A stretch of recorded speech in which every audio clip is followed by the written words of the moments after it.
नमस्कार, मैं उपमा में बिहार न्यूज में आपका स्वागत है। खबरों के ऊपर पहले डालते एक नजर आज की सुर्खियों पर। बिहार सरकार का बड़ा फैसला, 59 जिलों में महिला, पुरुष और ट्रांसजेंडर बंदियों के लिए होगी अलग व्यवस्था। पैरोल पर इलेक्ट्रॉनिक ट्रैकिंग डिवाइस होगी अनिवार्य। बिहार के कृषि उत्पादों का विदेशों में बड़ा दबदबा। वियतनाम के खरीदारों ने मखाना, सत्तू, शहद और मिल्क उत्पादों में दिखाई खास दिलचस्पी। एमएसएमई उद्यमियों के लिए खुले नए व्यापारिक अवसर। पटना एयरपोर्ट पर 5 साल बाद बदली पार्किंग दरें। निजी वाहनों को 9 मिनट मुफ्त पिक एंड ड्रॉप। कमर्शियल वाहनों और एसयूवी की पार्किंग दरों में हुई बढ़ोतरी। बिहार सरकार का बड़ा फैसला, हर घर तिरंगा अभियान को मिली करोड़ों की मंजूरी। स्वतंत्रता दिवस पर राज्य भर में होंगे बहुत देशभक्ति कार्यक्रम। रॉबिन उथप्पा का बड़ा दावा, सही मार्गदर्शन मिला तो Vaibhav Suryavanshi white ball cricket में सचिन तेंदुलकर से भी बड़ा नाम बना सकते हैं। ग्लैमर और लोकप्रियता के बीच बनाए रखना होगा फोकस। इसी के साथ बढ़ते हैं शाम तक की बड़ी खबरों की ओर विस्तार से। बिहार के जेलों में पैरोल पर इलेक्ट्रॉनिक ट्रैकिंग होगी अनिवार्य। बिहार सरकार प्रस्तावित बिहार कारा एवं सुधारात्मक विधेयक 2026 के जरिए राज्य के सभी 59 जेलों में बड़ा सुधार लागू करने की जारी की है। नए कानून के तहत कैदियों को अपराध की प्रकृति, उम्र, लिंग और जोखिम के आधार पर अलग अलग श्रेणियों में रखा जाएगा ताकि छोटे अपराधियों पर आदातन अपराधियों का प्रभाव न पड़े। महिला, पुरुष और ट्रांसजेंडर बंदियों के लिए अलग व्यवस्था होगी तथा 10 विशेष उप श्रेणियों की भी बनाई जाएगी। कैदियों की सुरक्षा श्रेणी तय करने के लिए विशेष समिति गठित होगी। पैरोल पर जाने वाले बंदियों के लिए इलेक्ट्रॉनिक ट्रैकिंग डिवाइस पहनना अनिवार्य होगा। नियम तोड़ने पर पैरोल रद्द होगी और पुलिस को भी संबंधित जानकारी अनिवार्य रूप से दी जाएगी। हर घर तिरंगा अभियान पर बिहार सरकार खर्च करेगी 6.12 करोड़ रुपए।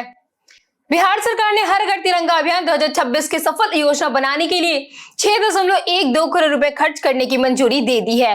कला एवं संस्कृति विभाग के सचिव प्रणव कुमार ने इस संबंध में आदेश जारी किया है। अभियान का उद्देश्य स्वतंत्रता दिवस के अवसर पर राष्ट्रीय ध्वज के प्रति सम्मान, देशभक्ति की भावना और जन भागीदारी को बढ़ावा देना है। इसके तहत पूरे राज्य में तिरंगा रैली, वंदे मातरम थीम पर कॉन्सर्ट, तिरंगा एवं वंदे मातरम प्रदर्शनी, सेल्फी विथ तिरंगा अभियान, सांस्कृतिक कार्यक्रम, देशभक्ति गीत, सामूहिक वंदे मातरम गायन, तिरंगा रंगोली, सरकारी भवनों का त्रिवेणीय प्रशंकन और जन जागरूकता कार्यक्रम आयोजित किए जाएंगे ताकि स्वतंत्रता दिवस का उत्साह हर घर तक पहुंच सके। बिहार के मखाना और चावल की वियतनाम में बड़ी वैश्विक मांग। बिहार के मखाना, चावल, सत्तू समेत कई कृषि एवं प्रसंस्कृत खाद्य उत्पादों ने अब वियतनाम के बाजार में भी अपनी पहचान बना ली है। हो ची मिन्ह सिटी में आयोजित Bharat Vietnam trade promotion and networking कार्यक्रम में बिहार के 10 एमएसएमई उद्यमियों ने अपने उत्पाद प्रदर्शित किए। वियतनामी खरीदारों ने मखाना, कतरनी चावल, सत्तू, मिल्क उत्पाद, शहद और मसालों में विशेष रुचि दिखाई। इस दौरान निर्यात ऑर्डर, दीर्घकालिक व्यापारिक साझेदारी और नए वैश्विक बाजारों तक पहुंच के अवसर बने। उद्योग विभाग का कहना है कि राज्य के एमएसएमई को अंतर्राष्ट्रीय बाजारों से जोड़ने और निर्यात बढ़ाने के लिए ऐसी पहल आगे भी जारी रहेगी। पटना एयरपोर्ट की नई दरें पार्किंग आज से हुआ लागू। पटना एयरपोर्ट पर 5 साल बाद नई पार्किंग दरें लागू कर दी गई है। नई व्यवस्था से निजी वाहनों के लिए पिक एंड ड्रॉप का मुफ्त समय 7 मिनट से बढ़ाकर 9 मिनट कर दिया गया है। इससे यात्रियों को बड़ी राहत मिलेगी। वहीं ओला, उबर और अन्य व्यावसायिक वाहनों का प्रवेश शुल्क 40 रुपए से बढ़ाकर 55 रुपए कर दिया गया है। 7 सीटर कार और एसयूवी की 30 मिनट तक की पार्किंग 20 रुपए से बढ़ाकर 40 रुपए हो गई है, जबकि बाइक का शुल्क 10 रुपए ही तय है। प्रीमियम पार्किंग श्रेणी भी शुरू कर दी गई है। एयरपोर्ट प्रशासन के अनुसार नई दरें देश के अन्य 20 श्रेणी के एयरपोर्ट के अनुरूप तय की गई है। बिहार बोर्ड ने जारी किया डीएलएड प्रवेश परीक्षा का परिणाम। बिहार विद्यालय परीक्षा समिति यानी कि बीएसएबई ने डीएलएड संयुक्त परीक्षा 2026 का परिणाम जारी किया है। परीक्षा में शामिल 2,23,835 अभ्यर्थी में से 1,63,609 अभ्यर्थी सफल रहे, जिससे कुल सफल प्रतिशत 73.99 रहा। अभ्यर्थी अपने स्क्वायर कार्ड bsebdled.com पर डाउनलोड कर सकते हैं। मेधा सूची के आधार पर 60 सरकारी और 246 गैर सरकारी डीएलएड संस्थानों में 2026 से 28 के लिए नामांकन होगा। बोर्ड ने डीपीएड प्रथम और द्वितीय वर्ष के परिणाम भी जारी किए हैं, जिनका कुल सफलता प्रतिशत 88.59 रहा। प्राप्तांकों से असंतुष्ट अभ्यर्थी 10 से 13 अगस्त तक प्रति विषय 200 रुपए देकर ऑनलाइन स्क्रूटनी के लिए आवेदन कर सकते हैं।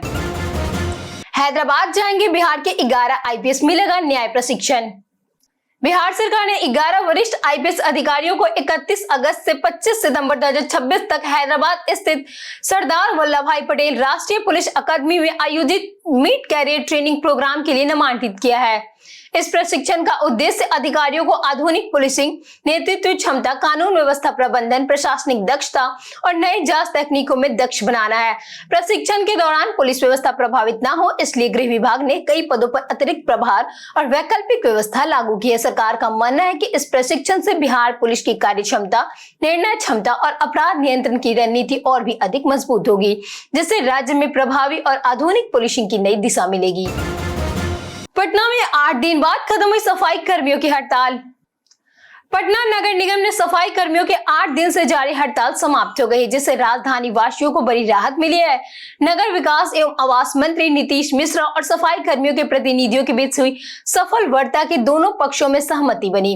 हड़ताल के दौरान शहर में कूड़े के ढेर, दुर्गंध, जल जमाव और संक्रमण का खतरा बढ़ गया था। समझौते के बाद सफाई कर्मियों ने काम पर लौटने की घोषणा की है। नगर निगम अब विशेष अभियान चलाकर पूरे शहर में जाम कचरा हटाएगा और सबसे प्रभावित इलाकों में प्राथमिक से सफाई करेगा। सरकार को उम्मीद है कि जल्द ही राजधानी सफाई व्यवस्था पूरी तरह सामान्य हो जाएगी। सिमुतल्ला विद्यालय में छठी प्रवेश के लिए 18 अगस्त तक करे आवेदन। सिमुतल्ला आवासीय विद्यालय जमुई में शैक्षणिक सत्र 2027 से 28 के लिए छठी कक्षा में नामांकन हेतु ऑनलाइन प्रक्रिया शुरू हो गई है। इच्छुक छात्र छात्राएं 18 अगस्त तक विद्यालय के आधिकारिक पोर्टल पर आवेदन कर सकते हैं। प्रवेश परीक्षा के आधार पर कुल 120 सीटें पर दाखिला होगी, जिनमें 60 सीटें छात्राओं और 60 सीटें छात्राओं के लिए आरक्षित है। आवेदन वही विद्यार्थी कर सकते हैं जो वर्तमान में 5वीं कक्षा में पढ़ रहे हैं और 1 अप्रैल 2027 को उनकी आयु 10 से 12 वर्ष के बीच हो। प्रवेश परीक्षा 2 चरणों में आयोजित होगी। शिक्षा मंत्री ने अभिभावकों से समय रहते आवेदन कर इस अवसर का लाभ उठाने की अपील की है। मेट्रो और एक्सपो से जुड़ेगी बिहार की नई टाउनशिप। बिहार की पाटलिपुत्र ग्रीनफील्ड सैटेलाइट टाउनशिप राज्य के आर्थिक विकास का नया केंद्र बनने जा रही है। यह केवल आवासीय परियोजना नहीं, बल्कि निवेश, उद्योग और रोजगार का बड़ा हब होगी। टाउनशिप में आईटी, वित्तीय सेवाएं, विनिर्माण, कृषि आधारित उद्योग, लॉजिस्टिक्स हब, शिक्षा, स्वास्थ्य, पर्यटन, खेल और नवाचार को बढ़ावा दिया जाएगा। राष्ट्रीय राजमार्ग, Amas Darbhanga expressway, railway, metro और आरआरटीसी इसकी बेहतरीन कनेक्टिविटी होगी। इसके केंद्र से सेंट्रल बिजनेस डिस्ट्रिक्ट विकसित किया जाएगा, जहां कॉर्पोरेट कार्यालय, बिजनेस पार्क, होटल और वित्तीय संस्थान स्थापित होगी। इस परियोजना से निवेश आकर्षित होगा और लाखों युवाओं के लिए रोजगार के नए अवसर पैदा होने की उम्मीद जताई जा रही है। 450 करोड़ प्रोत्साहन राशि के लिए विभाग को मिला बड़ा टास्क। मुख्य सचिव प्रत्यय अमृत की अध्यक्षता में राज्यों को पूंजी निवेश हेतु विशेष सहायता 2026-27 योजना की समीक्षा बैठक हुई। उन्होंने सभी विभागों को निर्देश दिया कि केंद्र से जारी राशि 10 दिनों के भीतर सिंगल नोडल एजेंसी या संबंधित बैंक खातों में ट्रांसफर की जाए। विभागों को पूंजीगत व्यय, डिजिटल पब्लिक इंफ्रास्ट्रक्चर, माइनिंग और सीबीजी सुधारों में बेहतर प्रदर्शन बनाए रखने तथा अधिकतम 450 करोड़ रुपए की प्रोत्साहन राशि हासिल करने के समन्वय से काम करने को कहा गया। प्रथम किस्त के 75% उपयोगिता प्रमाण पत्र समय पर भेजने, निष्क्रिय बैंक खाते बंद करने और वित्तीय अनुशासन सुनिश्चित करने के भी निर्देश दिए गए। एनओयू में नामांकन के लिए 10 अगस्त तक करे आवेदन। नालंदा खुला विश्वविद्यालय यानी कि एनयू में शैक्षणिक सत्र 2026-27 के लिए विभिन्न स्नातक, स्नातकोत्तर, डिप्लोमा और सर्टिफिकेट पाठ्यक्रम में ऑनलाइन नामांकन जारी है। आवेदन प्रक्रिया 10 जुलाई से शुरू होकर 10 अगस्त 2026 तक चलेगी। MA, MCom, MSc, MGMC, BCA, BLIS, MLIS सहित कई पाठ्यक्रम में प्रवेश का अवसर है। एमसीए में 140 सीटें हैं, जहां प्रवेश लिखित और मौखिक परीक्षा के आधार पर होगा। इसके अलावा मार्केटिंग, फाइनेंशियल मैनेजमेंट, अनुवाद, योग्य पत्रकारिता, पब्लिक रिलेशन और एचआरएम जैसे डिप्लोमा पाठ्यक्रम भी उपलब्ध है। स्नातक स्तर पर 4 वर्षीय सीबीसीएस पाठ्यक्रम संचालित है। गयाजी एयरपोर्ट से अक्टूबर में शुरू होगी अंतर्राष्ट्रीय उड़ानें। बोध गया के पर्यटन सीजन को देखते हुए गयाजी अंतर्राष्ट्रीय हवाई अड्डे से अक्टूबर 2026 से अंतर्राष्ट्रीय उड़ानें की शुरुआत होगी। म्यांमार एयरवेज इंटरनेशनल और म्यांमार नेशनल एयरवेज यांगून के लिए नियमित विमान शुरू सेवा करेगी और जल्द ही अपना दैनिक शेड्यूल जारी करेगी। पहले 1 से 5 अगस्त तक का प्रारंभिक शेड्यूल दिया गया था, जिसे बाद में रद्द कर दिया गया। इसके अलावा थाईलैंड और भूटान की एयरलाइंस भी अक्टूबर से परिचालन शुरू करेगी। इंडिगो पहली बार गयाजी से बैंकॉक के लिए सीधी अंतर्राष्ट्रीय उड़ानें शुरू करेगी। इन सेवाओं से बोध गया आने वाले बौद्ध श्रद्धालु, विदेशी पर्यटक और स्थानीय पर्यटन व्यापार को बड़ा लाभ मिलने की उम्मीद जताई जा रही है। समस्तीपुर में शराब पीकर स्कूल पहुंचे शिक्षक हुए तत्काल सस्पेंड।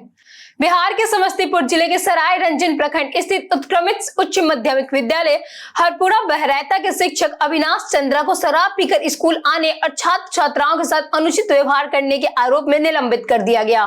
शिक्षा मंत्री मिथिलेश तिवारी के निर्देश पर जिला शिक्षा पद अधिकारी ने मामले की जांच कराई। जांच में शिकायत सही पाई गई और पुष्टि हुई कि शिक्षक नशे की हालत में विद्यालय पहुंचे थे। इसके बाद उन्हें तत्काल प्रभाव से निलंबित कर दिया गया। निलंबित अवधि में उनका मुख्यालय प्रखंड संस्थान केंद्र से निर्धारित किया गया। शिक्षा विभाग ने कहा कि विद्यालय में अनुशासनहीनता और छात्रों के हितों में समझौता करने वालों पर सख्त कार्रवाई जारी रहेगी।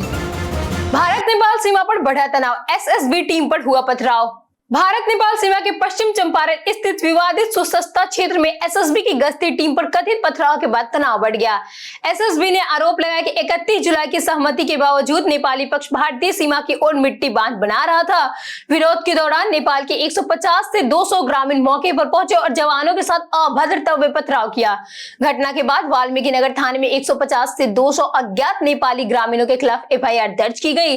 सीमा पर सुरक्षा बढ़ा दी गई और अतिरिक्त गश्त शुरू होगी। मामले की जांच जारी है तथा दोनों देशों के अधिकारियों के साथ फ्लैग मीटिंग की संभावनाएं जताई गई है।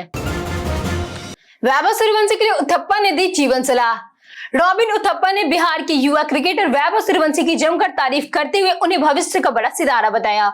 उन्होंने कहा कि अगर वैभव सही मार्गदर्शन हुआ तो वो व्हाइट बॉल क्रिकेट में सचिन तेंदुलकर जितना बल्कि उससे भी ज्यादा प्रभाव छोड़ सकते हैं। हालांकि उथप्पा ने चेतावनी भी दी कि असली परीक्षा अगले कुछ सालों में होगी। उनके मुताबिक 18 साल की उम्र के बाद वैभव लोकप्रियता, ग्लैमर और खासकर लड़कियों के बढ़ते आकर्षण से खुद को बचाकर रखना होगा, क्योंकि ये चीजें खिलाड़ी का फोकस भटका सकती है। उन्होंने खुशी जताई कि फिलहाल वैभव विज्ञापन से दूर रहकर अपने खेल पर ज्यादा ध्यान दे रहे हैं। बीते दिन हमारे पूछे गए सवालों का जवाब आप लोगों में से बहुत लोगों ने हमारे कमेंट सेक्शन में लिख कर दिया है। जिन्होंने हमारे पूछे गए सवालों के जवाब दिए हैं उनके नाम है अनवर करीम खान, लक्ष्मी मेहता, रंजीत मिश्रा, जितेंद्र ठाकुर, अबोध कुमार, राम बाबू दास, राजकिशोर महता, अमित पासवान, गीता देवी, राकेश मिश्रा, रविंद्र मोहन, नौशाद राजा, राजेश कुमार शर्मा, हरेंद्र सिंह और दीपक कुमार। इसी के साथ बढ़ते हैं आज के सवाल की। और आज का सवाल है, क्या सोशल मीडिया युवाओं के लिए वरदान है या चुनौती? आप अपना जवाब हमें हमारे कमेंट सेक्शन में लिखकर जरूर बताएं। आज के लिए इतना ही। बिहार के तमाम खबरों के साथ बने रहने के लिए देखते रहिए बिहारी न्यूज। और साथ ही अगर आप यूट्यूब चैनल पे देख रहे हो तो चैनल को सब्सक्राइब करें और अगर आप फेसबुक पेज पे देख रहे हो तो लाइक और फॉलो जरूर करें।